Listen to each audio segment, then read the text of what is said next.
కాబట్టి మీరందరండి. ఆల్రెడీ మనం అద్దంకి దయాకర్ గారితో ఇంతకుముందు ఫోన్లో మాట్లాడితే కూడా ఆయన కంపల్సరీగా మంత్రులని ముఖ్యమంత్రి గారిని కల్పిస్తామని చెప్పాడు.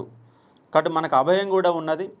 పోలీసు నిర్బంధాలు కూడా ఏమి ఉండవు. ఎందుకంటే మనం శాంతియుతంగా సమస్య చెప్పడం కోసం పోతున్నాం, మన ముట్టడి కోసం పోవడం లేదన్న అంశాన్ని ఇక్కడ మీరు గుర్తుపెట్టుకోవాలా. కాబట్టి ఇవాళ మీరు ఏవైతే రెడీగా ఉన్న 5,368 ఉద్యోగాలు ఉన్నాయి పవర్ సెక్టర్లో. కాబట్టి ప్రతి పవర్ సెక్టర్ నిరుద్యోగ అక్కడ కనిపించే ఒక ప్రయత్నం చేయాలా. దాంతోపాటు జీపీఓ ఉద్యోగాలు 6,000 ఖాళీగా ఉన్నాయి. ఇప్పుడైతేనే మనం ప్రెషర్ పెడితే కనీసం 6,000 ఉద్యోగాలు వస్తే మన్నడదాకా సీరియస్గా ప్రిపేర్ అయిన వాళ్ళందరూ 6,000 మంది వెళ్ళిపోవడానికి అవకాశం ఉంది. ఇది పెద్ద నోటిఫికేషన్. ఎందుకంటే మళ్ళీ లేట్ అవుతామంటే దాంట్లో కిరికిర్లు పెరుగుతూ ఉన్నాయి.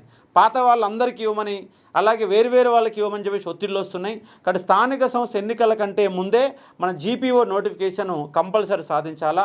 దాంతోపాటు మీకు దీంట్లో 20,000 పోలీసు ఉద్యోగాలు, 20,000 డిఎస్సి ఉద్యోగాలు, పాత నోటిఫికేషన్ సంబంధం లేకుండా గ్రూప్ 1, గ్రూప్ 2, గ్రూప్ 3 ఉద్యోగాలు అని చెప్తున్నాం. అలాగే డిప్యూటీ సర్వేర్ తక్షణమే అవసరం ఉంది.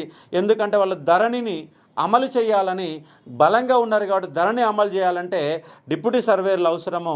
అలాగే భూభారతి అమలు చేయాలంటే తక్షణమే డిప్యూటీ సర్వేర్లు అవసరం. కాబట్టి ఆ సర్వేర్ల కోసమైనా దానికోసం అలా భూభారతి కోసమైనా ఉద్యోగాలు ఖచ్చితంగా వేస్తారు. కాబట్టి